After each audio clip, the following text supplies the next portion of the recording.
Sounds. Elmo, what could be in that mysterious box? It is a mystery, and I, Sherlock Hemlock, will solve it. Hi, Sherlock. It's not a mystery. Elmo's special shoes are in the box. We have to put these other shoes away on the rack so that Elmo can get to the box. Take on one of these pairs of shoes and put it where you think it should go, in the big shoe rack. Oops, there's already a... Of course, you found the perfect place for that pair of shoes. Oh, what a blind beetle I have been. You're almost done. There's one more pair of shoes to put in the big shoe rack.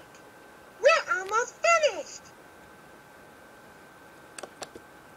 There isn't any room for those shoes.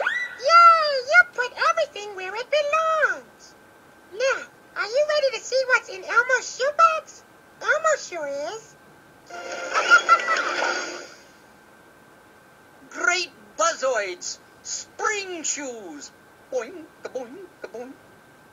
Yay! Bouncing spring shoes. Here Elmo goes.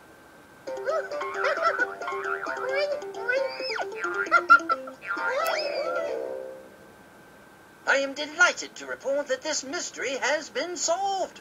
Good work, everyone.